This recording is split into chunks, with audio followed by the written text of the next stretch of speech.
house was deadly quiet after the front door slammed shut. Jungkook sat on sofa holding broken pieces of the watch in his hands. His heart was racing, but as the minutes passed, the silence began to feel heavy and wrong. He looked at the guest room door, where Ji-hoo had disappeared with a satisfied look. He felt a weird knot in his stomach. He decided to go to his study to put the broken watch away.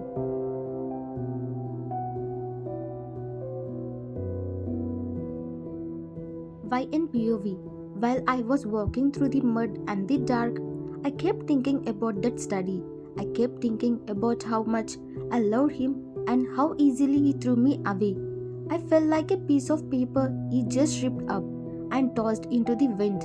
I wondered if he was sitting there feeling sorry or if he was already laughing with her. The cold rain was soaking into my skin, but the coolness in my heart was much worse.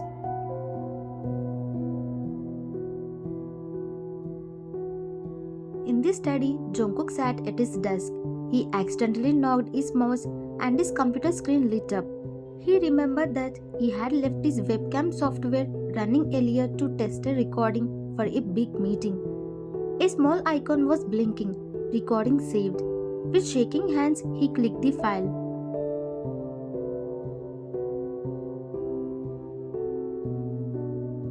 Jungkook POV. I don't know why I opened it. Maybe I wanted to see YN one last time, even if it was just on video.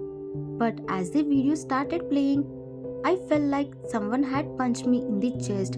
I didn't see YN, I saw Ji-hoo.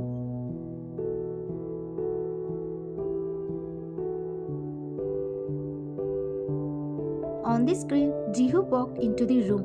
She wasn't crying. She looked around, picked up the watch, and with a mean focused face, she slammed a heavy book on it. She then messed up the papers on the desk and walked out, checking her hair in the mirror. Jungkook, no, what I have done.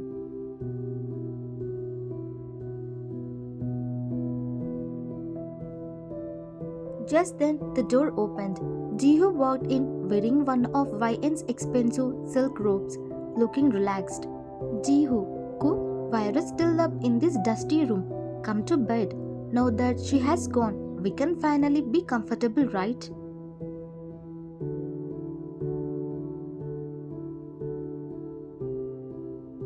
Jungkook, his voice slow and terrifying. Get out of that robe right now. Ji-hoo, what? Is it too small? I can buy a new one tomorrow with your credit card.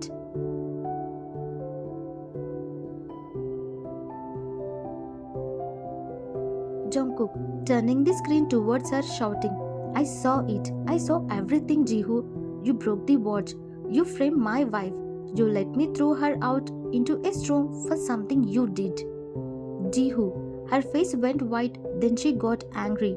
So what? She was useless, Jungkook. She was just a little house mouse who didn't deserve you. I did it for us. I'm the one who matches your status, not her.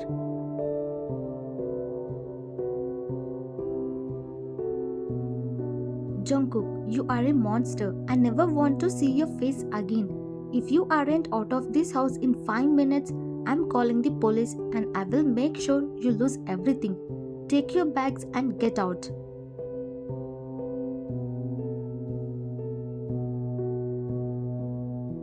Ji-hoo, Jungkook, wait. Jungkook, go before I lose my mind. Ji-hoo scrambled out of the room, terrified by the look in his eyes. Jungkook fell back into his chair, burying his face in his hands. He looked at the empty hallway, where he had screamed at YN just hours ago.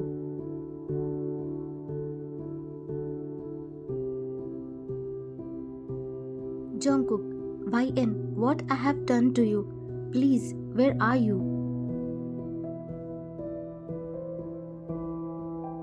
The next morning, the sun came up, but the house felt darker than ever. Jungkook had spent the whole night driving around in the rain, looking for YN, but he couldn't find her. He had no idea where she went without her phone or money. When he finally walked back into the house, she didn't find Ji-hoo. She had fled in the night. Instead, he found his mother and YN's mother standing in the living room. Their faces were hard and the air felt like it was about to explode.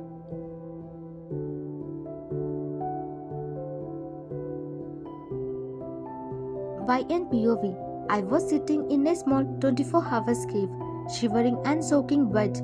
Every time the door opened, I jumped, thinking it might be him.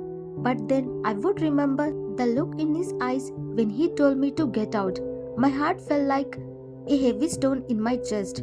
I called my mom from the cave's phone, but I couldn't even speak. I just cried until she understood that I was gone. I felt so ashamed, like I had failed at the one thing everyone expected of me.